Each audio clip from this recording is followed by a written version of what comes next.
You are Alpha and Omega. We worship you, our Lord. You are worthy to be praised. You are Alpha and Omega. We worship you, our Lord. You are worthy to be praised. You are Alpha, says, And Omega. and Omega. We worship you, our Lord. You are worthy to be praised. We give you all the glory. We worship you, our Lord. You are worthy to be praised. We give you glory. We give you all the glory, Jesus. We worship you, We worship you, Lord. you are worthy to be praised. We give you glory. We give you all the glory. We worship you, our Lord. You are worthy to Yes, everlasting Father, in the name of Jesus, we give you glory this morning. We worship and we honor you, Lord, because you are Alpha and Omega. You are the Lord who changes not. You are the reason as to why we stand here today. Blessed Father, in the name of Jesus, we just want to say thank you. We give you glory this morning. We honor and we adore you, oh God. Gracious Father, receive all the glory. Receive all the praise and honor this morning. We thank you, we thank you, and we thank you. We bless you, Lord, for taking care of us. We bless you, Lord, for this day. We bless you for your loving kindness. We bless you for your tender mercies over our lives. Precious Father, in the name of Jesus, pokea utukufu na sifa, pokea utukufu na ibada zote katika jina la Yesu Kristo. Asubuhi ya leo, mtakatifu wa watakatifu, tunasema ni asante hata na asubuhi ya leo. Utukufu na heshima zikurudie Baba wa mbinguni, katika jina la Yesu Kristo. Hatutakomba kukushukuru kwa majira na nyakati na siku kama ya leo. Umetuhifadhi na umetulinda na umetuleta umbali ambao tumefika, na tuna kila sababu ya kukusherekea, kwa maana haya ni matendo yako hata juu ya maisha yetu. Na asubuhi ya leo Baba, tuinua sauti zetu kwako tukisema asante. Mioyo yetu imeridhika ya kwamba wewe ndiye Mungu, wewe ndiye Baba yetu, wewe ndiye Mungu unayetujali, wewe ndiye Mungu umetusimamisha mahali hapa na hata katika siku kama ya leo. And we just want to say thank you because of such a morning. Baba, tunapoanza ibada hii, tunamshukuru maana u pamoja nasi. Tunamshukuru maana unatuacha kama yatima, umetupa Roho wako Mtakatifu ambaye ni msaidizi wetu hata asubuhi ya leo. Tunakushukuru maana Kristo umeinuliwa katika ibada hii. Kila jambo linalotendeka mahali hapa, hakuna wa kupokea utukufu ila wewe Baba, katika jina la Yesu Kristo. Ni asante maana umekuwa mwema. Umekuwa mwema juu ya taifa letu la Kenya. Umekuwa mwema juu ya Afrika, duniani kote. Baba, katikati ya mambo mengi ambayo tunayapitia, umetutia nguvu, umetupa tumaini, umetuneemisha kwa njia zote. Na Baba, tunasema ni asante. Pokea sifa na utukufu na heshima zote asubuhi ya leo, na ni kwa Kristo Yesu Mwokozi wetu tumeshukuru na hata kuomba. Amen and amen. Hey Yahweh, hey Yahweh usifiwe. Hey Yahweh, hey Yahweh usifiwe sana. Hey Yahweh, hey Yahweh usifiwe. Hey Yahweh, hey Yahweh usifiwe. Hey Yahweh.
Somebody worship and give him praise. We give him praise, Lord.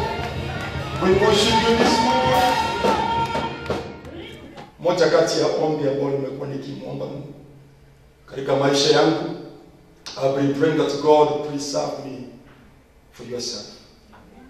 Yeah, Lord, I know this situation is tough, but just preserve me for yourself. Na naamini ya kwamba hilo litakuwa ni ombi lako ya kwamba Mungu akuhifadhi. Si uendelee kufanya mambo yako. Mungu akuhifadhi. Si uendelee na maisha yako ya kawaida, bali Mungu akuhifadhi kwa ajili yake mwenyewe. Waimbaji na sisi sote tulio hapa na wale wanaonisikiliza, kwenye kupitia kwa runinga, kupitia kwa television, kupitia kwa Facebook, kupitia kwa mtandao wa YouTube. Ningelipenda tuchukue nafasi ya dakika moja hivi. Lift your hands wherever you are. Open your mouth and tell God in your own words, Father, preserve me. Preserve me for yourself. Yesu akasema katika Yohana 17, akasema, Baba, siombi ya kwamba uwatoe duniani, lakini uwakinge na yule mwovu. Na alituombea haya kwa ajili yake mwenyewe. So may the Lord preserve us for himself. In the name of Jesus. Can you lift your voice and just open your mouth and a few words? Just pray that prayer wherever you are. In the name of Jesus Christ. Heavenly Father, in the name of Jesus, I want to thank you because you have given us a name that is above every name. And at the mention of the name of Jesus, every knee shall bow and every tongue shall confess that truly Jesus, you alone. And this morning, Father, I come before your presence. And this is my prayer. This is my prayer for this nation. This is my prayer for my family. This is my prayer for myself. This is my prayer for the ministry of God of All Grace Worship Center. This is my prayer for Kaptimbwa. This is my prayer for Nakuru and the nation of Kenya at large. This is my prayer this morning, Lord, that you preserve us for yourself. Not for any other reasons, oh God. That you preserve us, oh Lord. Even as we go through this situation, my Heavenly Father, may you preserve us. May you preserve us for yourself.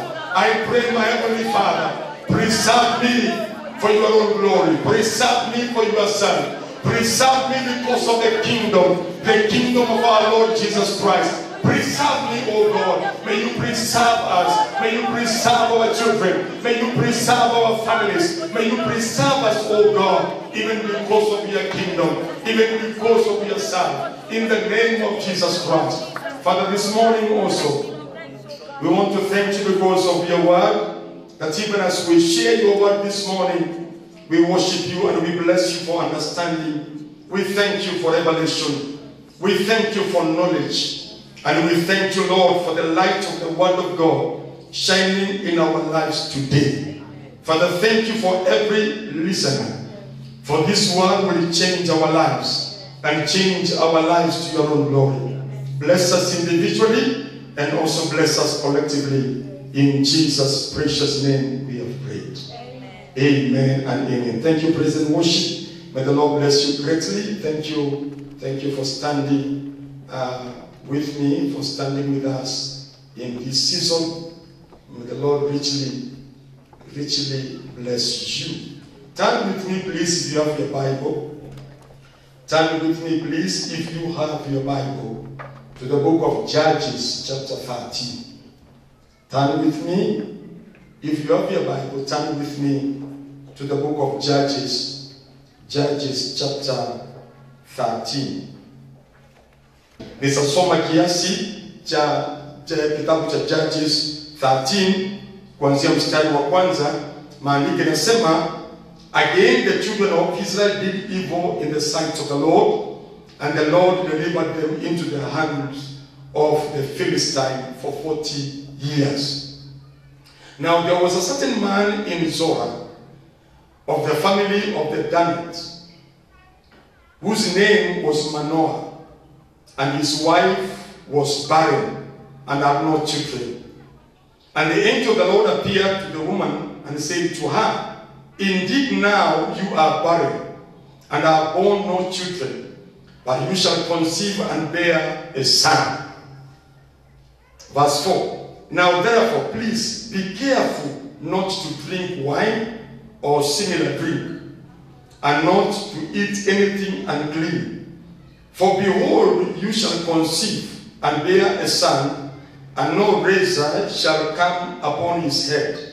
For the child shall be a Nazarite to God from the womb, and he shall begin to deliver Israel out of the hand of the Philistine. Now verse 6, the Bible says, and the woman came and told her husband, saying, a man of God came to me, and his countenance was like a countenance of an angel of God. Very awesome. But I did not ask him where he was from, and he did not tell me his name.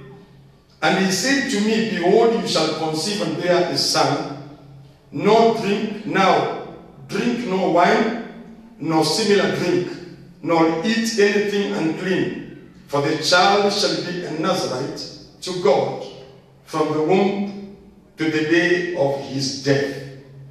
Then Manoah, verse 8, the Bible says, then Manoah prayed to the Lord and said, my Lord, please let the man of God whom you send to come to us again and teach us what we shall do for the child who will be born. Mchana wa leo ningelipenda nizungumze na maisha yako, na nizungumze pia na kanisa la Yesu Kristo, na nizungumze pia na taifa letu la Kenya. Na ningelipenda nianze mafundisho juu ya neema ya Mungu ni ya kutunzwa. Neema ya Mungu ni ya kutunzwa. It is in the will of God for us to be good stewards of the grace of God upon our lives. It is in the will of God that each and every person anayenisikiliza siku ya leo, kile ambacho Mungu anatarajia kutoka kwetu is that we become good stewards of the grace of God even upon our lives. Bwana Yesu na asifiwe sana. Hakuna mtu anaweza kuwa chochote bila neema ya Mungu. Hakuna mtu anaweza kufaulu bila neema ya Mungu.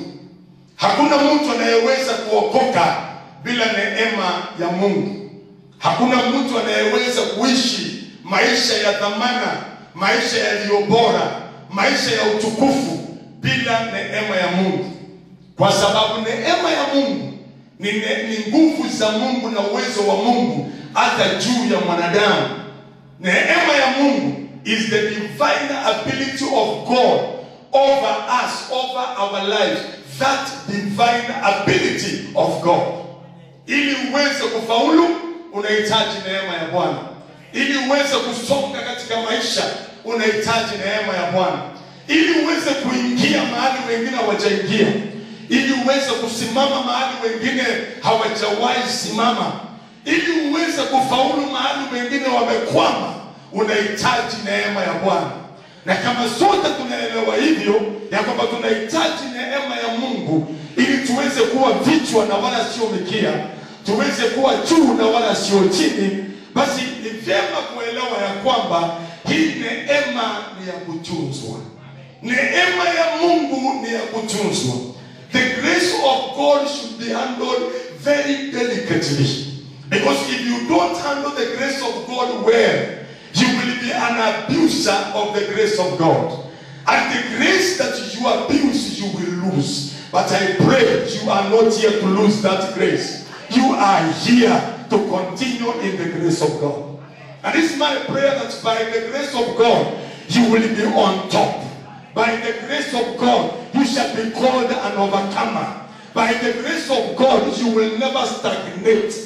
By the grace of God, you will never be associated with them that are called failures. Somebody shout hallelujah. Neema ya Bwana itakuweka mahali pa juu. Na Mungu apewe sifa na utukufu katika jina la Yesu Kristo. Somebody shout hallelujah. Somebody shout hallelujah. Nataka uelewe hivi mpendwa msikilizaji, ya kwamba Mungu ni Mungu wa dhamana. Mungu ni Mungu wa utukufu. Ni Mungu wa dhamana. Na chochote anachopeana ni cha dhamana. I want to understand that. We serve a glorious God. Na chochote anapeana ni cha utukufu. Mungu ni Mungu wa dhamana. Na chochote ambacho anapeana ni cha dhamana. Na ikiwa Mungu ni wa dhamana na kile anachopeana ni cha dhamana, basi hicho cha dhamana cha tupasa tukaweze kukitunza. Hawezi pewa kitu cha dhamana na kisha baadaye usikitunze. Cha dhamana kinatunzwa, cha dhamana kinahifadhiwa, cha dhamana kinalindwa. Na kama kuna kitu ambacho Mungu ameachilia juu ya maisha yako, ameachilia juu ya maisha yangu, ameachilia juu ya maisha yetu, ni neema yake. Neema ya Bwana wetu Yesu Kristo na ushirika wa Roho Mtakatifu uwe nasi sasa na hata milele. Somebody shout hallelujah. Hallelujah. Neema ya Kristo imekwisha kudhihirishwa, na hiyo neema ndio inayotufundisha kusema la kwa chochote ambacho sio cha kiungu, kusema la kwa chochote ambacho kimtukuzi Bwana, kusema la kwa chochote ambacho ni cha dhambi, kusema la kwa chochote ambacho hakileti utakatifu. Hiyo neema ya Bwana imekwisha dhihirishwa, na hii neema inatufundisha, na sio tu kutufundisha, inatuwezesha kusema la kwa maovu yote. Inatufundisha kusema ndio neema ya Bwana inaweza kuzalisha kila namna ya baraka unazohitaji. Kama kuna kitu cha kutunzwa na mhubiri yeyote, kama kuna kitu cha kutunzwa na mfanya biashara yoyote, kama kuna kitu cha kutunzwa na familia yoyote, sio ng'ombe ulizonazo, sio pesa ulizonazo, sio mali ulionayo, ni kutunza. Watu wengi wamekosa kutunza neema, na walikuwa juu wako chini saizi. Nimeona mashujaa wakianguka, nimeona watu waliobobea, nimeona watu waliosikika, nimeona watu waliotamba, nimeona watu ambao walikuwa ni watu wa juu, na ni neema iliwaweka mahali pale juu, na walipokosa kuitunza ile neema, they abused the same grace that had put them up there, na wakaanguka chini, na hata kuanguka kwao sio rahisi. Ninakuonya wewe unayenisikiliza, ninakuambia wewe unayenisikiliza, hiyo biashara, hiyo familia, hao watoto unaowaona, ule mume uliye naye, ule mke uliye naye, ile amani ambayo unaishi nayo ni kwa sababu ya neema. Na neema ya Bwana ikiondolewa, utabaki kama mkebe. Lakini ninaomba katika jina la Yesu ya kwamba tuwe watu wanaoweza kutunza ile neema ambayo Mungu ametukirimia. Bwana Yesu na asifiwe sana. The grace of our Lord Jesus Christ. Amen. It is important to understand ya kwamba neema inapokuleta mahali umesimama leo kibiashara, neema inapokuleta mahali umesimama leo, neema ya Mungu wetu imeamsha wanabiashara, neema ya Mungu wetu imeinua wahubiri, neema ya Mungu wetu imeinua waimbaji, neema ya Mungu wetu imeinua wanasiasa.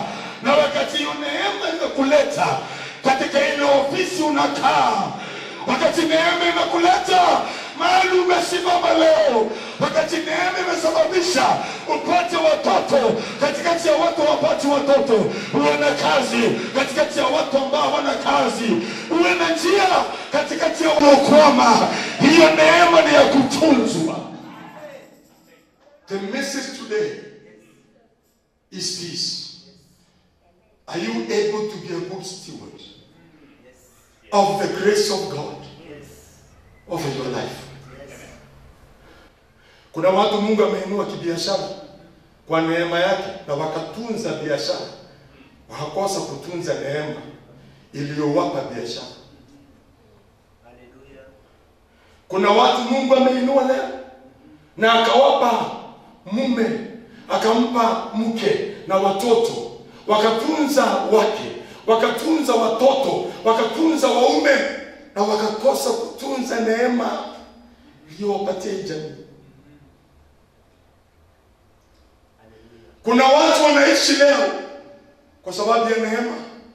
Ulikuwa ndani ya gari, ajali ikapatikana, wengine wakalala, wewe ukaishi kwa sababu ya neema, na umeshindwa kutunza hiyo neema. Kuna watu wameinuliwa wakati watu wengine wanakula makombo, wanakula mabaki, hawana chakula, hawana mavazi, wanaishi katika mitaa ya vitongoji. Unakaa mahali kila kitu kiko sawa na unasahau ya kwamba you are what you are because of the grace of God. You are what you are because of the grace of God. Na watu kama hawa wamekosa kuelewa ya kwamba you are what you are because of the grace. Umekuwa kile ambacho uko kwa sababu ya neema.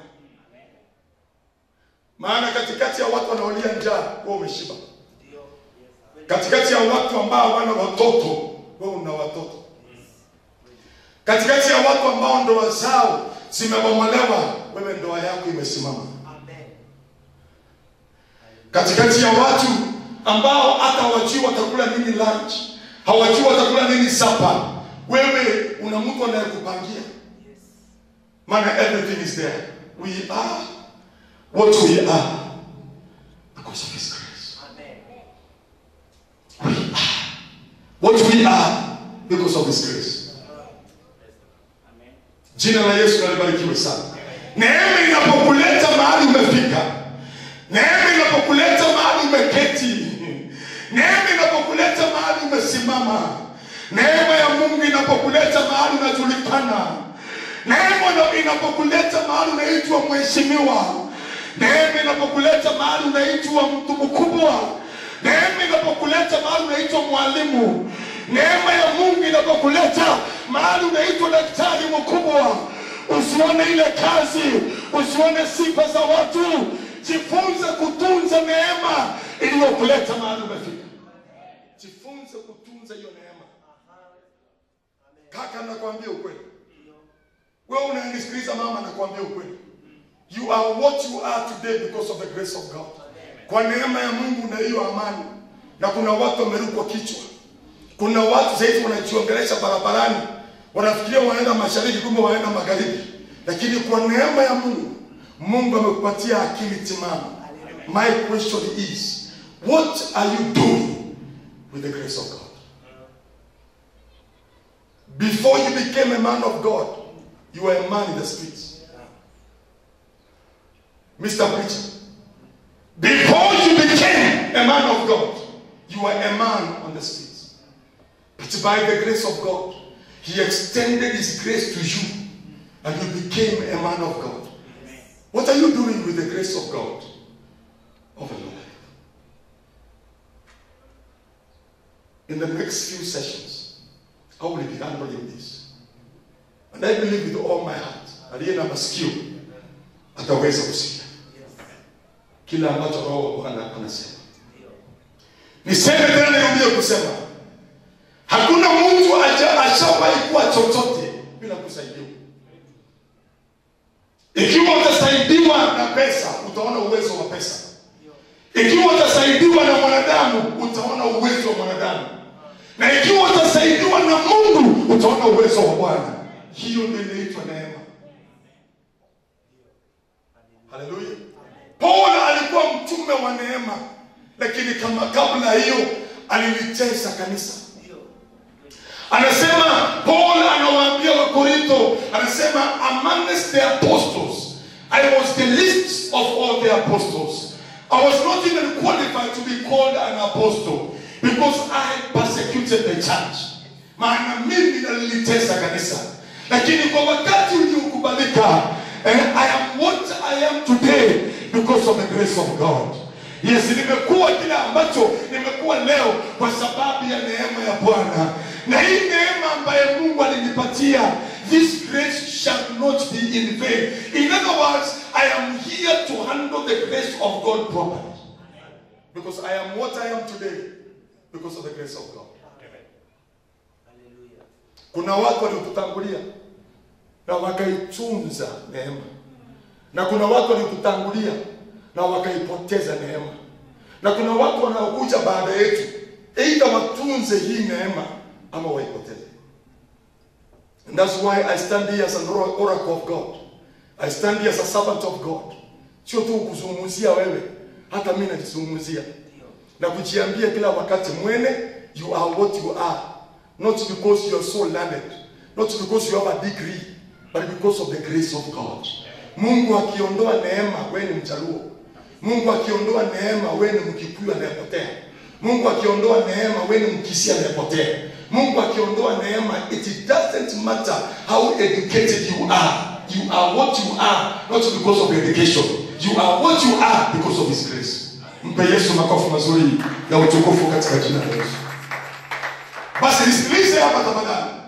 Kwa mtu yeyote ambaye ameinuliwa, ameketi mahali hajawahi keti, ameingia mahali hajawahi ingia, amefaulu mahali wengine wamekwama, amepopea mahali wengine wamekwama, mtu yeyote aliye na hekima, mtu yeyote aliye na busara, mtu yeyote anayeitwa mnyenyekevu katikati ya wanyenyekevu, huwa anauliza swali hili: what am I going to do with the grace of God over my life?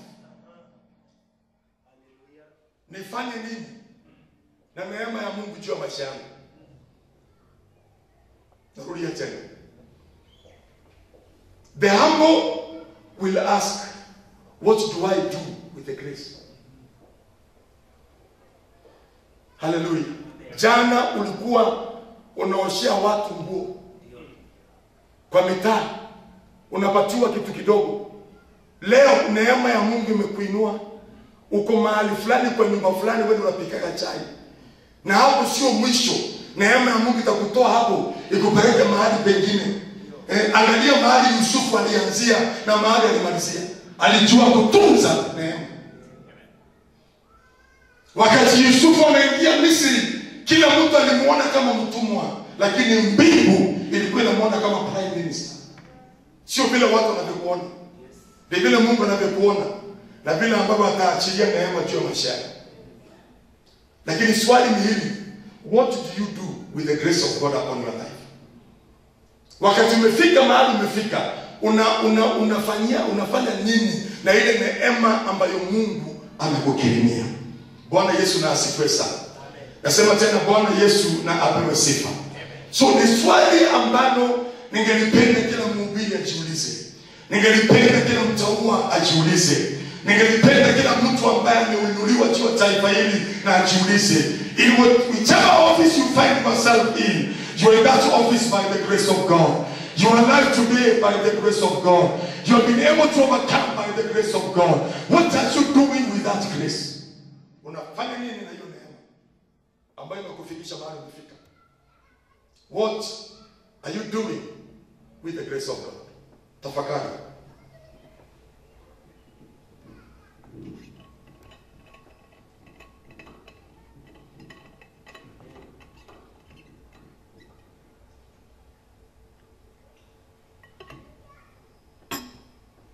Hallelujah.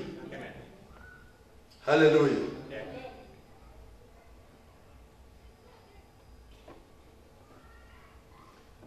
Biblia inasema in the book of Judges 13, again the children of Israel did evil in the sight of the Lord. The Lord delivered them into the hands of the Philistines for 40 years. Angalia hapa kila mmoja.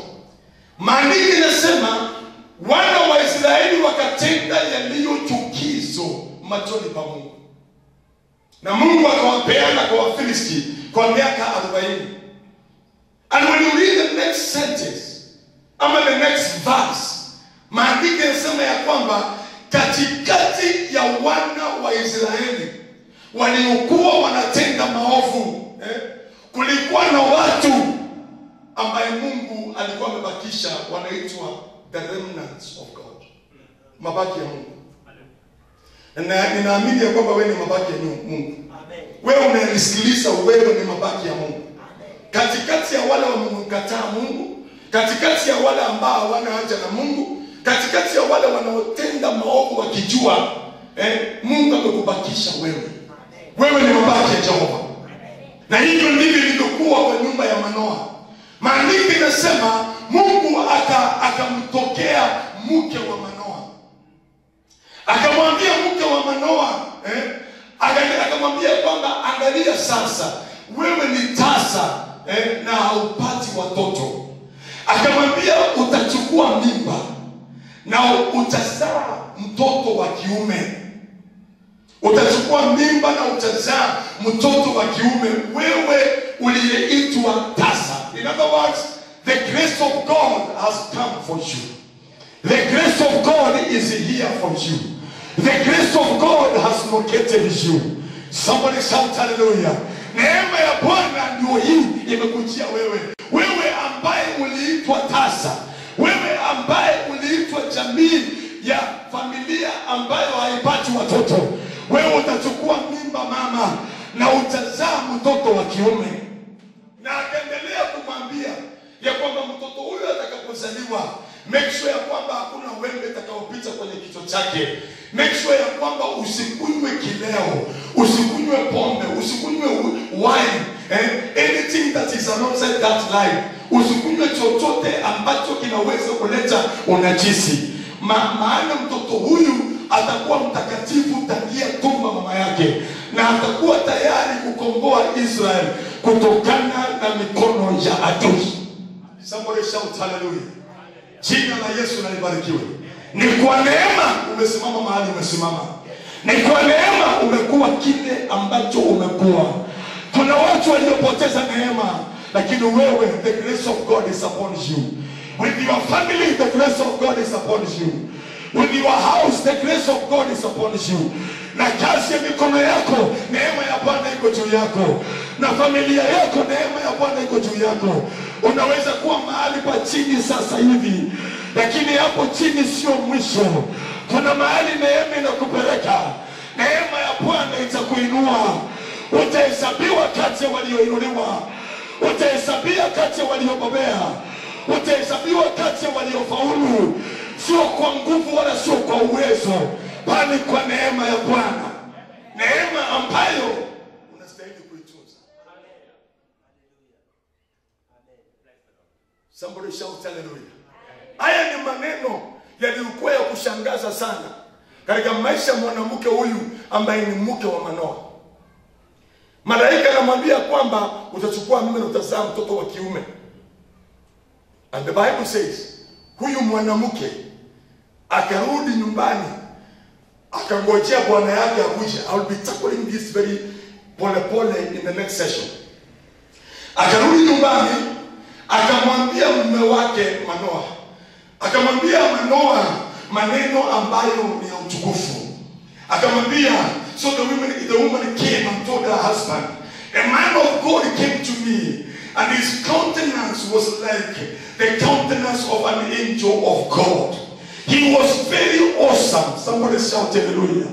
But I did not ask him where he came from or who he was. And he did not even tell me. He did not even tell me his name. And he said to me, behold, you shall conceive and bear a son. Not drink, nor wine, nor similar drink. You will not take such drinks, nor eat anything that is unclean. For the child shall be a Nazarite to God from the womb. Hallelujah. Until his death. Nyumba ambayo ilikuwa ijulikani. Nyumba ambayo hukutarajia. Mungu amewatembelea. Jina la Yesu na libarikiwe. In a short while, what we are going through will be over. In a very short while, what we are going through shall be over. I know that. Ya kwamba kitambo kidogo yale tumekuwa tukiyapitia, neema ya Bwana inafanya kazi. And it shall be over. Lakini swali la kujiuliza ni hili. After this issue of coronavirus, after this issue of COVID-19 is over, what are you going to do with the grace? What are you going to do with the grace that took you through it? What are you going to do with the grace that brought healing? What are you going to do with the grace that brought liberty and victory over this situation? What are you going to do with this grace? It is something worth meditating on. Wengine wamesema we are going back to our normal life. Wengine wamesema tunarudi katika maisha yetu ya kawaida na dhambi zetu na uovu wetu. Hatuna haja tena na Mungu aliyetukomboa. Tunarudi katika maisha yetu ya kawaida. Na hiyo ndio njia moja ya kupoteza ile neema iliyokuvukisha mahali wengine hawakuvuka. Neema iliyokuvukisha mahali wengine hawakuvuka. I want to help you as I help myself. Bwana Yesu na asifiwe sana. Look at the Bible. The Bible says in verse 8, then Manoah prayed to the Lord and said, "Oh Lord, please let the man of God whom you sent to us to come again and teach us what we shall do with the child who shall be born." Mzee mwenye busara anaitwa Manoah. I will explain about Manoah and his life and his wife later in the next section. Mzee ambaye anaitwa Manoah na mke wake. Huyu mzee katika busara yake, wakati mke wake alimwambia ya kwamba kuna mtu aliyenitembelea, aliyekaa kama malaika, aliyekaa kama ametumwa na Mungu, na akaniambia nitachukua mimba, nitazaa mwana, nisifanye hivi, nisifanye hivi, nisifanye hivi. Huyu mwana atakuwa a Nazarite, separated from God. Manoah katika hekima yake akamwendea Mungu, na mke wake wakaomba. Haya ndio maombi ambayo unahitaji kuomba na mke wako. Haya ndio maombi unahitaji kuomba na kanisa lako. Haya ndio maombi unahitaji kuomba wakati biashara imenoga, wakati kazi imeongezeka, wakati faida imeongezeka. Haya ndio maombi unastahili kuomba wakati umeinuliwa cheo, wakati umeketi kwa kiti ambacho hujawahi kaa, wakati umehesabiwa kati ya watu wakubwa kwenye taifa hili, wakati umehesabiwa kati ya wale waliofaulu kwa neema hii ya Bwana. Haya ndio maombi unastahili kuomba. Manoah akaomba akasema hivi: Bwana Mungu wa mbinguni, yule mtu uliyemtuma kuja kwa mke wangu ama kuja kwetu, mtume tena. Mtume tena atuambie ya kwamba wakati huyu mtoto atakapozaliwa, wakati hii neema itakapodhihirishwa, what are we going to do with this grace? Tutafanya nini na hii neema?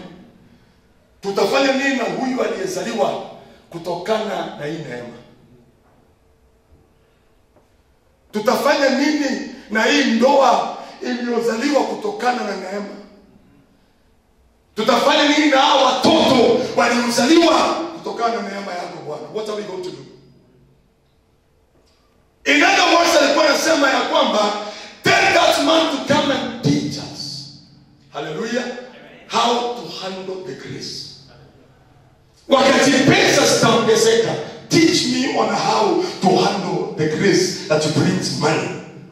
Hallelujah. Wakati Bwana umeniponya, nifundishe jinsi ya kuweza kumaintain uponyaji ule kwa kuweza kutunza neema iliyoniponya. Wakati Bwana umeniinua, hebu nifunze tena jinsi ninaweza kutunza ile neema iliyoniinua nisije nikaipoteza. I see you lifted. I see you among the head and not the tail. Ninakuona ukiwa juu, ninakuona umeinuliwa, ninakuona ukifaulu. Ninakutangazia ya kwamba hata wakati adui ameinuka kama gharika, hiyo gharika haitakuondosha. Haitakuondosha, maana Roho Mtakatifu ameinua kiwango juu ya adui zako. Na baada ya yeye kuinua kiwango, what are you going to do with the grace of God over your life and over such a situation? Ulikuwa mwimbaji ambaye hawezi andika mistari 5. Na saizi your demand is so high. Ulikuwa mhubiri ambaye hajui kujieleza. Na saa hii demand yako iko juu. Jina la Bwana libarikiwe. Maana hiyo ndio asili ya Mungu. Anawainua walio wake. God delights in the prosperity of his servant. Na anawainua walio wake. But what do you do with the grace of God that has lifted you and allowed you to sit where you are sitting today? What do you do with the grace of God ambayo imesababisha ukae kwa nyumba kama hiyo? What do you do with the grace of God ambayo imekusababisha uwe na watoto hao wanaokimbia hapo na pale wakiwa wamefurahi? What do you do with the grace of God? Wakati ulikuwa katika hiyo basi, ulikuwa katika hiyo matatu na ikaanguka, wengine wakaumia na wengine wakafa, na wao wakatoka hivyo, maana neema ya Bwana ilikuwa imetulia juu yao. What do you do with that grace? How do you handle that grace? What kind of a esteem are you as far as the grace of God is concerned? Oh God, may you preserve me for yourself. May you preserve me, Lord, for yourself. Hallelujah. Yesu alipokuja hapa duniani alikuja na ukweli na neema. Musa alikuja na sheria, lakini Yesu alikuja na ukweli na neema. Akaenda kila mahali akitenda yaliyo mema. Na maandiko yanasema katika Yohana 17, akamletea baba yake utukufu kutokana na neema iliyokuwa juu yake. Akamwambia, Baba, nitukuze, maana wakati wa wewe kunitukuza umefika. Akamwambia, Baba yangu, nimekutukuza hapa duniani kwa kuimaliza kazi uliyonipatia sawa sawa na neema iliyokuwa juu yangu. Nitukuze nami na ule utukufu ambao nilikuwa nao, kwa sababu sasa nimemaliza kazi.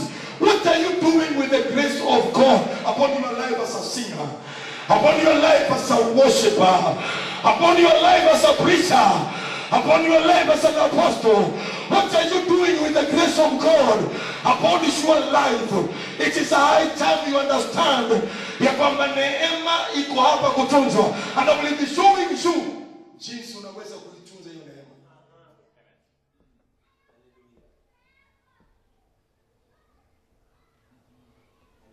Hallelujah.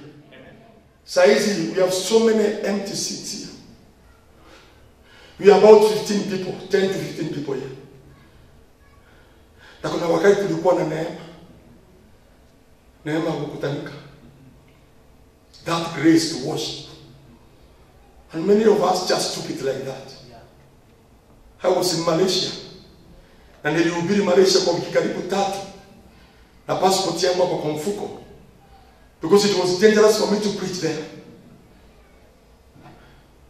Hallelujah. Amen. Ndugu na dada, what do you do with the grace of God? Ni kama Wayahudi. Pia Pilato na wauliza, nina nafasi ya kuwafungulia wafungwa majina kama haya. Na kuna wafungwa wawili. Kuna mfungwa mmoja ambaye ni jambazi anaitwa Baraba, na kuna mwingine ambaye ni Yesu, mfalme wa Wayahudi. Ni wafungulie nani? Wakasema fungua Baraba. Wakasema fungua, wakakataa neema. Wakasema fungua mwizi. Na Pilato akawauliza, na huyu Yesu, what do I do with him? Akasema huyu asulubishwe. Akasema mimi ninafanya hivi mnataka, lakini damu yake itakuwa juu yangu. Wakasema damu yake na iwe juu yetu. They rejected the grace. And there are so many people today.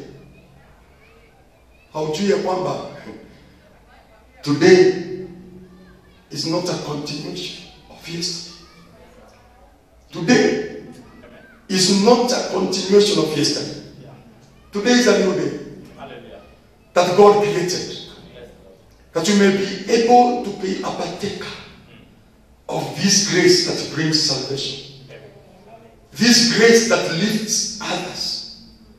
Hii neema inaofanya wengine wainuke na kufaulu. May this grace never be in vain in your life. Na wakasema asulubishwe. Na Yesu akasulubishwa. Na wakasema damu yake na iwe juu yetu. Mpaka saa hii Israeli wanalia. He came to his own, and his own rejected him. Na katika kusulubishwa kwake na kufa kwake, sisi tukapata neema na ukombozi. Tunaishi kwa neema. Bwana Yesu na apewe sifa. Tunaishi kwa neema. And that is why ni jambo la muhimu sana kuweza kuelewa ya kwamba if you are so observant, kama macho ya ufahamu wako yataweza kufunguliwa, na naomba ifunguliwe, you are able to observe the grace of God operating in your life. You may not be a preacher, you may be a worshiper. You may not be a worshiper, you may be a businessman. You may not be a businessman, you may be an accountant. You may not be an accountant, you may be a manager. You may not be a manager. There is a special grace of God upon your life. Kuna neema fulani imetulia juu yako. Kuna neema fulani. Because for every assignment of God over your life, for every purpose of God to be realized over your life, there is an accompaniment of the grace of God. Mungu hawezi kupatia jukumu bila neema. God cannot give you an assignment without His grace. The divine enablement of God. We are saved by this grace. We are kept by this grace. Somebody shout hallelujah. So nataka niende mahali pa kumalizia niseme hivi ya kwamba Manoa akauliza swali ambalo nataka na wewe uwe unauliza kila wakati katika maisha yako. Pesa zinapoongezeka, neema inapoongezeka, when your fame goes abroad, wakati unajulikana beyond the perimeters of your walls, wakati unajulikana beyond the perimeters of Kenya, wakati you are so famous, what do you do with that grace that has pushed you there?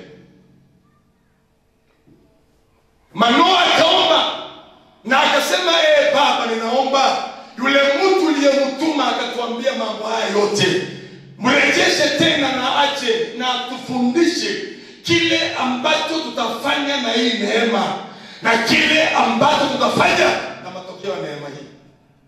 So kuna neema, kuna matokeo ya neema. Mtoto alikuwa ni matokeo ya neema, lakini huwezi kuona matokeo ya neema bila kuona neema. Hallelujah. Bwana Yesu na apewe sifa. Nasema tena Bwana Yesu na apewe sifa.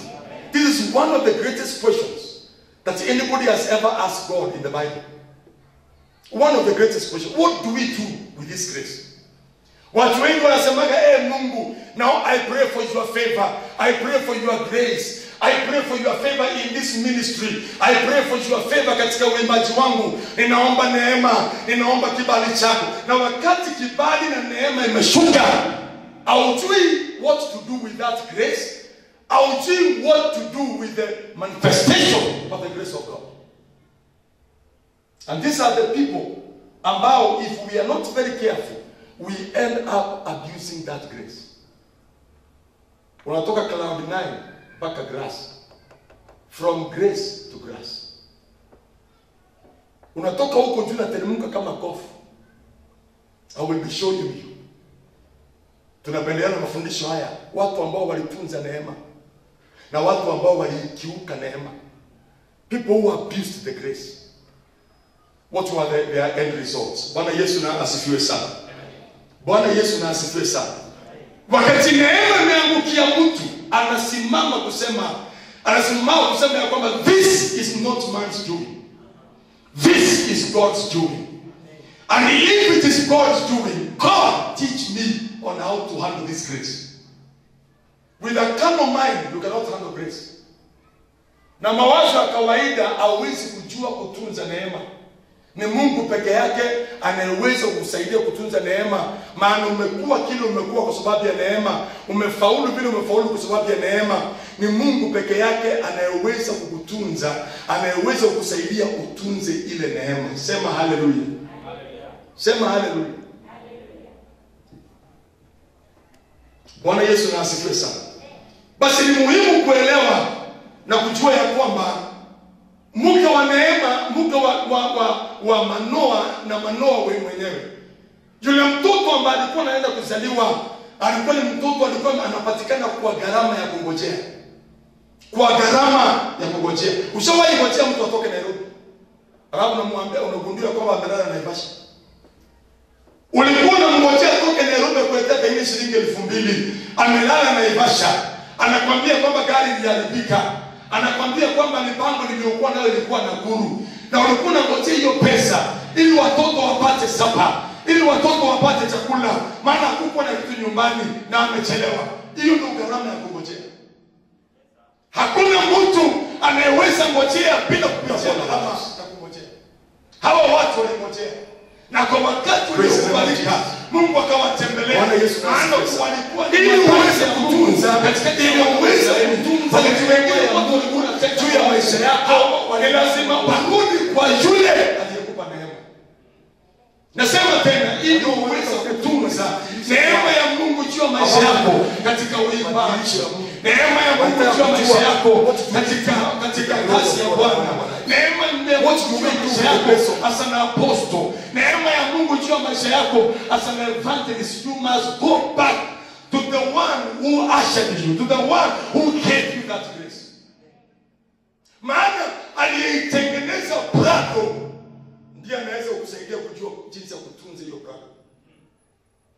Aliyetengeneza Mercedes Benz ndiye anaweza kukusaidia kutunza hiyo Mercedes Benz. Can somebody shout hallelujah? Yes, aliyetengeneza Toyota, the one who manufactured Toyota is the only person anayeweza kukusaidia kutunza hiyo Toyota. Na ndio sababu unaponunua gari kuna kitu kinaitwa manual.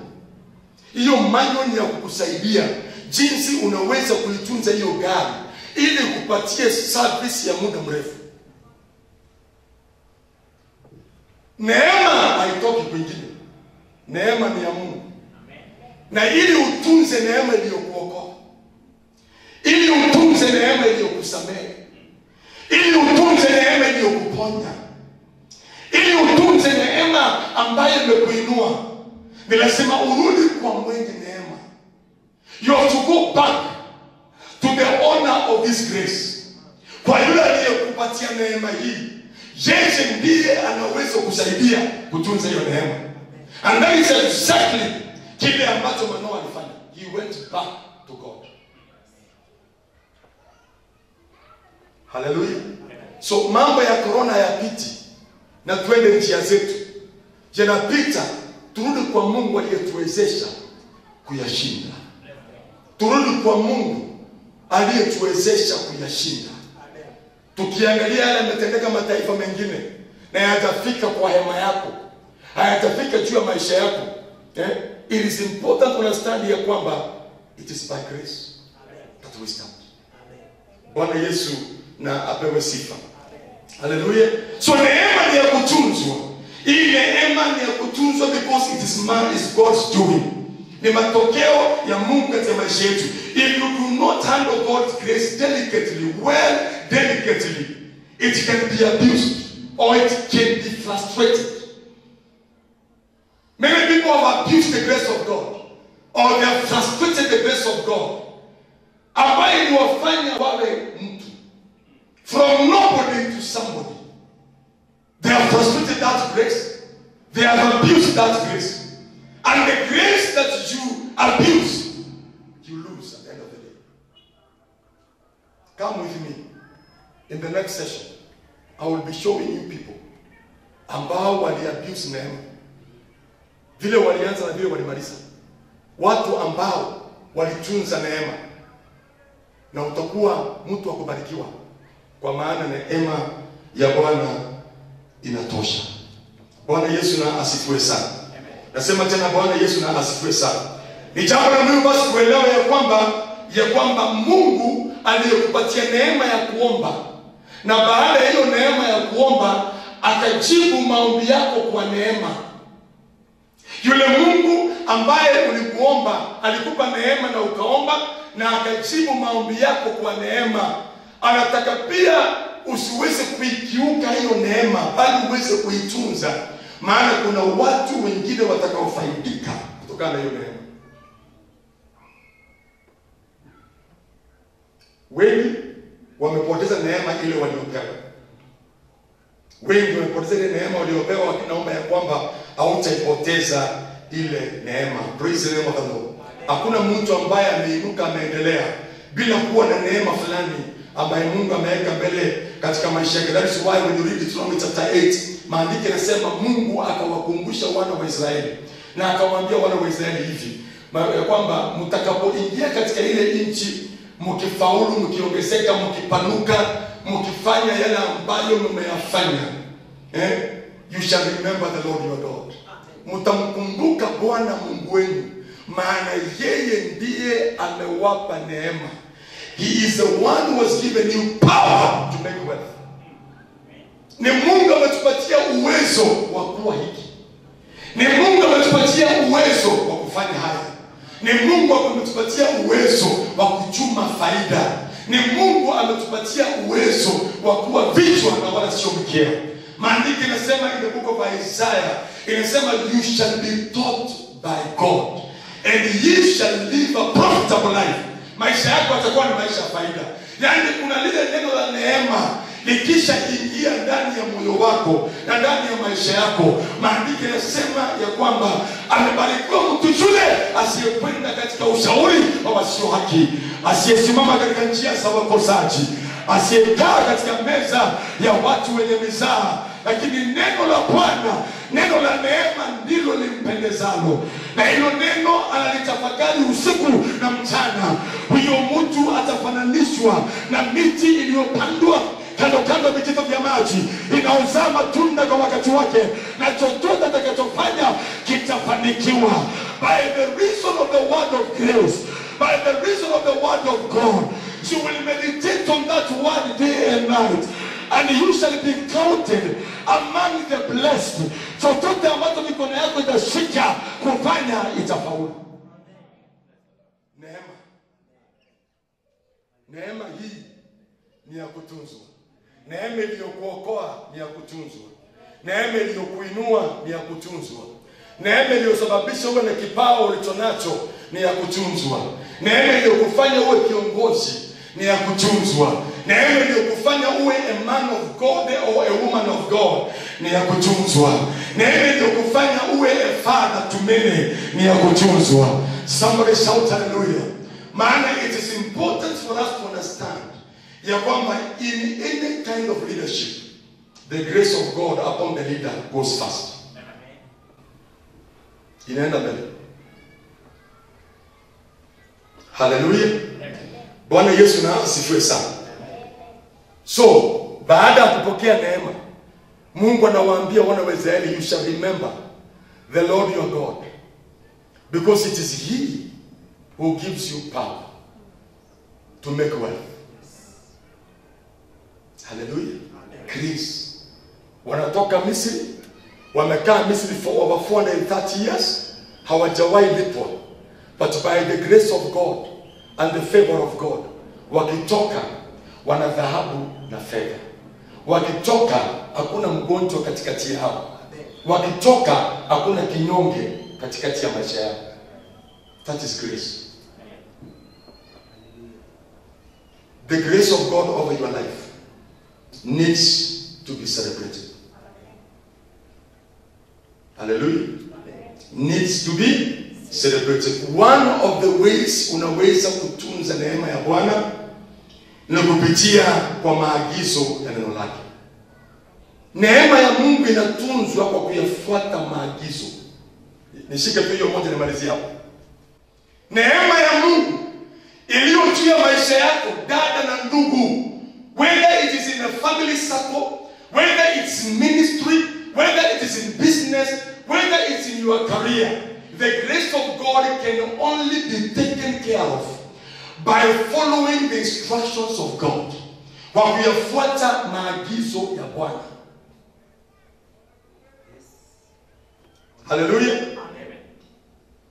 Kwa kuyafuata maagizo ya Bwana. That is why nikasema mtu aliyetengeneza Prado ndiye peke yake anaweza kukuambia jinsi ya kutunza hiyo Prado.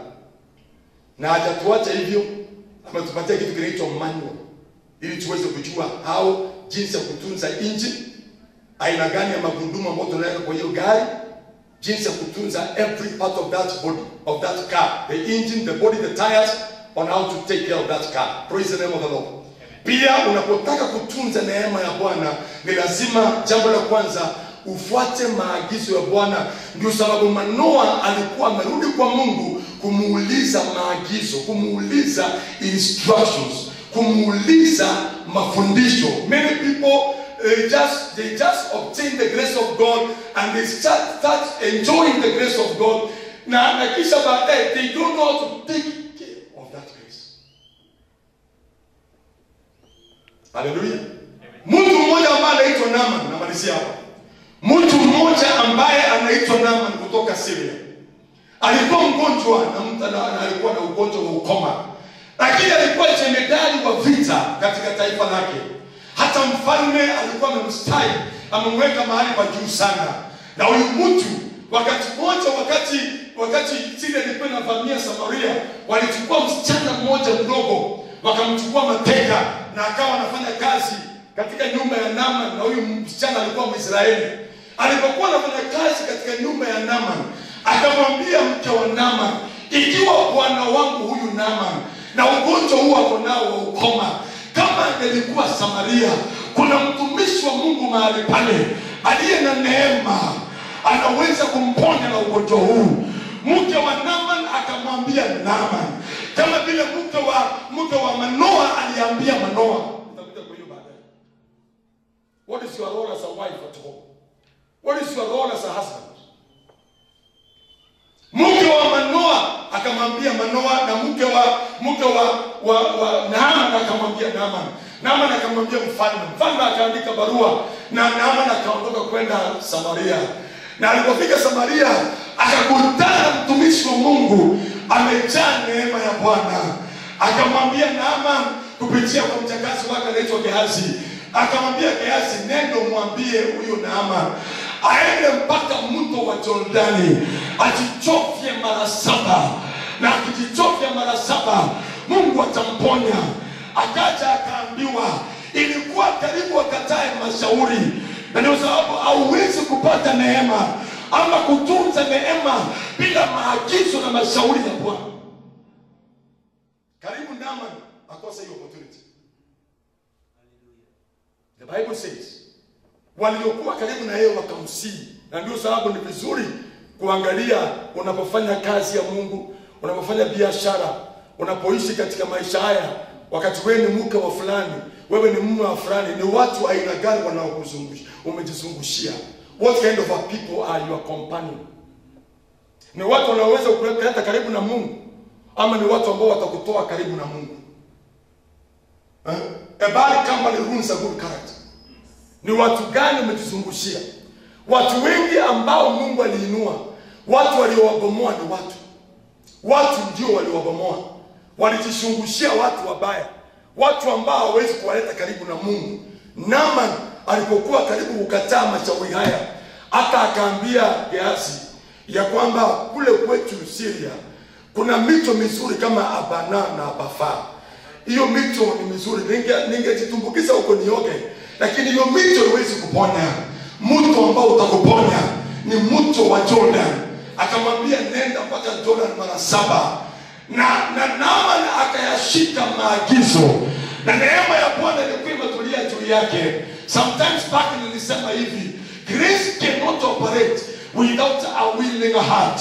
There has to be a willing heart for the grace of God to operate.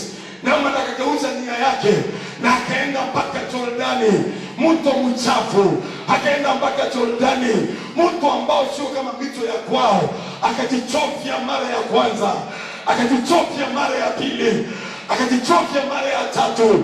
Hata wakati hakuna kitu kilikuwa kinatendeka, akatiwa moyo, akajichofya mara ya 4 na 5 na 6 na mara ya 7. Alipojichofya ndani kwa maagizo ya neema ya Mungu, neema ya Mungu iletayo uponyaji ikashuka juu ya Naamani. Hauwezi kuendelea katika neema wala kuifurahia neema ya Bwana bila kuyafuata maagizo ya Bwana. Mara ya 7 neema ya Mungu ikashuka juu ya Naamani kwa sababu ya kutii maagizo yake, na ngozi ya Naamani aliyekuwa mzee ikawa kama ngozi ya mtoto. Inatangaza hivi kuna urejesho, inatangaza hivi kuna urejesho kwa wale watakaoyashika maagizo ya Bwana watatembea katika neema. There is a great revival that is going to break forth. How do I know this? Wale wanaoshika maagizo ya Bwana watasababisha mvua ya Bwana ikaweza kunyesha. Inasikia ngurumo ya mvua nyingi. We better continue hearing and following the instructions of God. Somebody shout hallelujah. Instructions. Watu wengi hawakai mahali wanafundishwa. Hawakai mahali wanashauriwa na Mungu. Hawakai mahali wanaonywa. Hawakai mahali wanasaishwa. Wanataka kukaa mahali wanabembelezwa. Wamejitafutia walimu wao. Wanataka kuhubiriwa kile wanataka, sio kile Mungu anataka. And you will miss that grace. Naaman alikuwa karibu kuipoteza. Na wacha uone hivi, mara ya kwanza mtu ambaye alikuwa ni mtu wa Syria hakuwa mtu wa imani. Mara ya kwanza hakukata tamaa. Mara ya pili hakukata tamaa. Mara ya tatu hakukata tamaa. Mara ya 4, 5, 6 mpaka 7 hata na sisi tutakata tamaa. Tutazidi kuombea taifa hili. Tutazidi kunyenyekea mbele za Bwana. Tutazidi kutubu kwa niaba ya watoto wetu. We will never give up in the name of Jesus Christ. Tutaendelea kututumika. Tutaendelea kunyenyekea. Somebody shout hallelujah. Kwa sababu kuna mara ya 7 inakuja. Hallelujah. Those who enjoy the grace of God are those who are able to wait. Are those who are able to stand patiently. And they are those who know how to approach even the house of God. Tuna watu wachache hapa saa hizi. Hallelujah. Anasema tujue tabia tunakuja kwa nyumba ya Bwana ili tupate ile neema. Yesu akasema watu wawili walipanda hekaluni kusali. Mmoja alipoteza neema, mwingine akaipata. Watu wawili walipanda hekaluni kusali. Mmoja alikuwa ni Mfarisayo, mwingine alikuwa ni mtoza ushuru.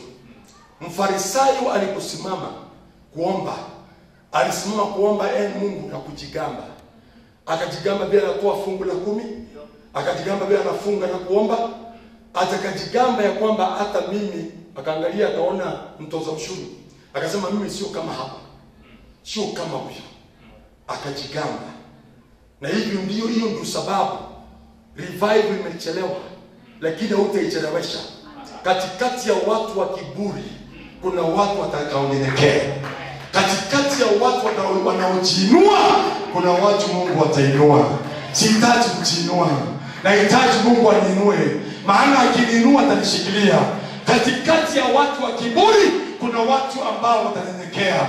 Even in these last days, hawa ndio watakaosababisha hata mvua hii ambao tunatamani ikaweza kunyesha. Akasema mimi sio kama huyu mwizi, ni mjambazi na wote.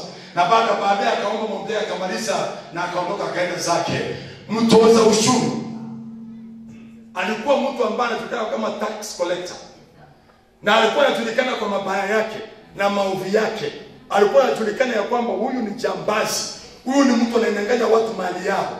Aliposimama mbele za Mungu, maandiko yanasema hakuthubutu hata kuangalia juu. Maandiko yanasema akapiga kifua chake na akamwambia Mungu, Mungu uniwie radhi, maana mimi ni mwenye dhambi. Uniwie radhi. Akayaona makosa yake. Akaona mahali amemkosea Bwana. Akaona mahali amempungukia Bwana. Neema ya Mungu inakusaidia hata kuona makosa yako. Neema ya Mungu haikujalii tu kuinuliwa. Neema ya Mungu itakusaidia kuona upungufu wako, kuona mahali umempungukia Bwana. Ninakutangazia Kenya, ninakutangazia Nakuru, neema ya Bwana inashuka. Itasababisha watu waone makosa yao, waone udhaifu wao. There is a special grace that God is releasing in this land. It will start with the men and women who are able to humble themselves before the mighty hand of the Lord.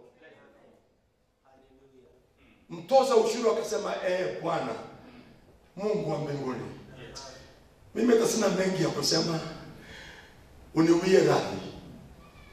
Akapiga kifua chake, hata asitukutu kuangalia juu. akaibikia dhambi zake, akaibikia makosa yake, na akapiga kifua chake, akasema Bwana Mungu, uniwie radhi, mimi ni mwenye dhambi. Na akaondoka. Yesu akasema hawa wawili, aliyejiinua alishushwa, na aliyejishusha aliinuliwa. Jina la Yesu alipewe sifa. Neema ya Mungu tunaipata na kuitunza kwa kufuata mashauri, kwa kufuata mafundisho, kwa kufuata neno la Bwana.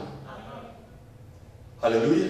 That is why Naaman, that is why Manoah alitaka instructions on how to take care of the grace and how to take care of the manifestation of the grace of God.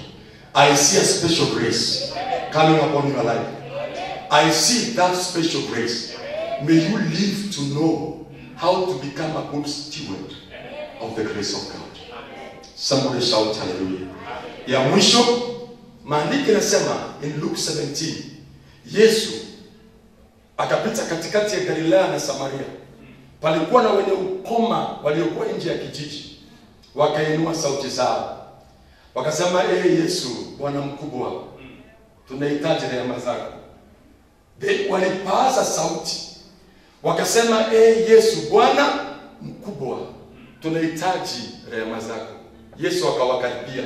Alipowaona, he gave them instructions. That is how we obtain the grace, and that is how we live in the grace. Akawaambia, enendeni mkajionyeshe kwa makuhani. Hawakuuliza maswali, tunaendaje na sisi ni wenye ukoma. Wakaamini lile neno la Bwana. Alisema nini? Twende. Na wakaondoka wakaenda. Walipokuwa njiani, ili neno la Mungu litimie, ya kwamba mtu yeyote ambaye ameponywa ukoma anajionyesha kwa makuhani wadhibitishe ya kwamba amepona. Somebody shout hallelujah. Kabla wakapona. By instructions they were able to obtain the grace. By instructions they were able to partake the manifestation of the grace of God. I pray the same over your life, that by the word of God, by the word of grace, you will be able to obtain the grace and be able to be a partaker of the manifestation of the grace of God over your life in Jesus' name. Nina imani ya kwamba utakuwa mwadilifu katika mambo haya. Utakuwa mwepesi wa kusikia na kutunza yale ambayo umeambiwa. Maandiko yanasema ya kwamba Manoa akasema tufundishe jinsi na namna ambavyo tutaweza kutunza mtoto huyu wa neema atakayezaliwa na neema yake. Mtoto huyu wa neema atakayezaliwa na neema iliyotujia. Nina imani ya kwamba wewe ambaye umesikia neno hili, Mungu anakuingiza katika neema ya ajabu. Maana anasema niite nami nitakuitika. Nitakuonyesha mambo makubwa na mambo ya ajabu usiyojua. And after this, God is taking you to another level. But what you need to be very careful is after you have seen the manifestation of the grace of God, you shall be a good steward of the same grace. Na imani ya kwamba Mungu atakuwa na wewe mpaka siku ya Alhamisi tena, tutakapokuwa mahali papa hapa tukiendelea kuyashika mengine ambayo nataka nikufundishe juu ya jinsi na namna unaweza kutunza neema ya Bwana. Amebarikiwa mtu yule asiyekwenda katika ushauri wa wasio haki, asiyekaa katika njia za wakosaji, asiyekaa katika meza ya watu wenye mizaha. Lakini katika majira kama haya, neno la Mungu, neno la neema ndilo limpendezalo, na hilo neno analitafakari usiku na mchana. Huyu mtu atafananishwa na miti iliyopandwa kando kando ya vijito vya maji, inazaa matunda na majani yake haitakauka. Wewe hautakauka. You are planted by the riverside. Wewe hautakauka because you are planted by the riverside. And whatever your hands will find to do will prosper. Whatever your hands will find to do will prosper, because you are operating in the grace of the word of God. May the Lord bless you greatly in Jesus' name. Let us pray. Baba, katika jina la Yesu, ninakushukuru na pia ninakuinua kwa sababu ya neno ambalo umetupa katika siku ya leo. Wewe ni Mungu wa neema yote. Na unapoidhihirisha hii neema kuja kwetu, ya kututoa mahali pa chini na kutuleta mahali pa juu, ya kututoa mavumbini kutuketisha na wafalme, ya kututoa mahali hatukuwa tunajulikana kutuleta mahali tunajulikana, ya kusababisha tuingie katika ofisi ambayo hatujawahi kaa, kukalia kiti ambacho hatujawahi kalia, tuone watoto ambao hatukuwa na wao, kama vile uliweza kumjalia na mama Noa na nyumba yake. Ninaomba katika jina la Yesu ya kwamba huyu mama utamfunza, ya kwamba huyu mzee utamfundisha, ya kwamba huyu kijana atafundishwa na wewe, ili aweze kujua jinsi na namna ambavyo tunaweza kutunza neema iliyosababisha maisha yetu kubadilika. Baba, asante kwa neema iletayo wokovu, maana umekwisha kuimwaga juu ya taifa letu la Kenya, umekwisha kuimwaga juu ya mji wa Nakuru. Na ni asante kwa hiyo neema inayotujalia kusema la mahali la inastahili kusemwa, inayotujalia Bwana hata kukataa maovu na mabaya yanayopatikana katika hii dunia tunamoishi. I pray, oh God, for the manifestation of your grace over your church right now. I pray, oh God, for the manifestation of your grace over this nation in the name of Jesus. And may you give us that ability, even to be able to be good stewards of thy grace in Jesus' name. Bless us, oh God, and guide us unto your ways. In Jesus' precious name I pray. Nataka niombe na wewe huko mahali hapo pengine hautapeana maisha yako kwa Yesu Kristo. Wewe hautakaidi neema kama vile wana wa Israeli walikaidi ile neema. Yesu alikuja kwa walio wake na walio wake wakamkataa. Lakini yeyote aliyemkubali na akamwamini alipewa nguvu na uwezo, na kwa neema ya Mungu akafanyika wana wa Mungu. That's why people ask us, how can you say you're a son of God? Yes, I'm a son of God. Maana Yesu alinipatia nguvu na uwezo, nikafanyika mwana wa Mungu kwa kumwamini yeye na kuiamini ile neema ya Mungu inayoleta wokovu. Nataka niombe na wewe. Omba maombi haya na mimi. Sema, Baba, katika jina la Yesu, nimekuja kwako. Mimi ni mwenye dhambi. Nisamehe dhambi zangu na makosa. Bwana Yesu, ingia ndani yangu sasa. Niokoe. Katika jina la Yesu nimeomba. Ikiwa umeomba hayo maombi, may the Lord bless you. Father, thank you for each and every person who has prayed that prayer. Asante kwa kuokoa roho yake na maisha yake, na hiyo kazi nzuri umeanza. Asante, maana utaikamilisha. Katika jina la Yesu tumeshukuru na kuomba. Amen. Hivi punde kanisa hili litafunguliwa na kila mmoja atajumulika mahali hapa. Ningependa kukualika katika kanisa hili la God of Grace Worship Center. Tuko hapa Kaptembwa, tuna matawi mengi hapa Nakuru. Tuna God of Grace Mogon, tuna God of Grace Ronda, tuna God of Grace Mwariki, tuna God of Grace Free Area, tuna God of Grace sehemu za Bahati, tuna God of Grace Gilgil, tuna God of Grace Mzee wa Nyama, na sehemu nyingine nyingi hapa katika mji wa Nakuru, Njoro, Ndefu na kila mahali. Na tunakualia katika huduma hii katika jina la Yesu. Majina yangu ni Bishop George Anthony Mwene. Karibu sana na Mungu akubariki na akunemishe. Very soon the doors are going to open and we will experience another grace for us to gather together and worship the Lord in Jesus' name. Until then, shalom. Nampenda makazi wangu, nampenda mimi. Amen. Sema